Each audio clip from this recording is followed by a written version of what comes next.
भारतीय किसान यूनियन के राष्ट्रीय प्रवक्ता राकेश टिकैत शनिवार को नैनीताल पहुंचे। यहां उन्होंने पत्रकारों से बातचीत में सरकार पर आरोप लगाते हुए कहा कि देश में किसानों की दयनीय हालत की वजह है कि सरकार केवल उद्योगपतियों के बारे में सोचती है। सरकार किसानों की जमीन पर उद्योगपतियों के जरिए कब्जा जमाना चाहती है। उन्होंने कहा कि अब तक सरकार की ओर से एमएसपी को लेकर कोई स्पष्ट राय नहीं बनाई गई है, इसलिए जल्द ही देश भर में किसान एकजुट होकर बड़ा आंदोलन करेंगे। उन्होंने प्रदेश में बढ़ते पलायन के लिए पर्याप्त उद्योग धंधे, सरकार के पास मजबूत ढांचा और कार्य योजना नहीं होने को वजह बताया। साथ ही उन्होंने कहा कि पहाड़ी क्षेत्रों में छोटे छोटे उद्योग धंधे स्थापित करने के साथ पर्यटन संभावनाएं विकसित कर पलायन को कम किया जा सकता है। एमएसपी एक बड़ा बदलाव एमएसपी में होना चाहिए। एमएसपी गारंटी कानून अगर वो देश में लागू हो जाए, भारत सरकार उसको लागू कर दे तो बहुत किसानों को उसका फ़ायदा मिलेगा।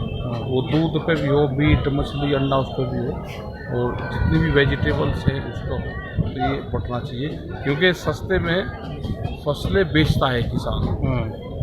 अब पहाड़ में अगर आप लगा लो, ऑफ सीजन की जो फसलें यहाँ पर तैयार होती हैं वो नीचे जाके महंगे में बिकती हैं, लेकिन ट्रांसपोर्ट सब्सिडी यहाँ की सरकारी स्टेट दे, उन किसानों को फ़ायदा हो जाएगा।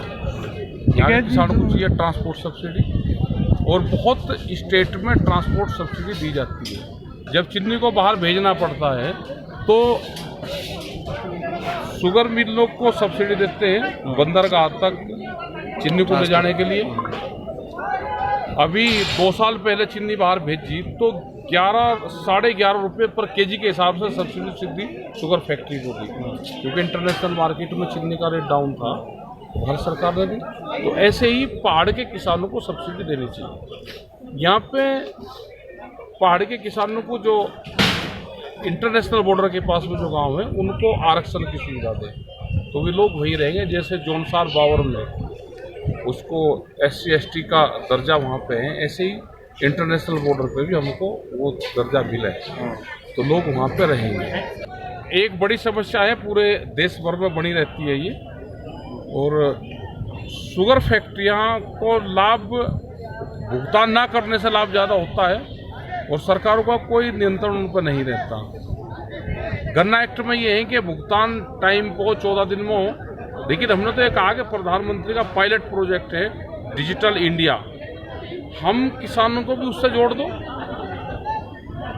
जैसे यहाँ पे ये पार्किंग वाले लोग हैं, यहाँ पे हम नगर पालिका जो ये ऑनलाइन भुगतान कर रहे हैं, आप उसमें दिखाओ तो ट्रांसफ़र पे मोबाइल से ही कर सकते हैं, लेकिन गन्ना किसान, देश का किसान कब ऑनलाइन होगा ये भी समझ में नहीं आ रहा। प्रधानमंत्री का पायलट प्रोजेक्ट है डिजिटल इंडिया, तो हम किसानों को भी डिजिटल इंडिया कैंपेन से जोड़ दिया जाए।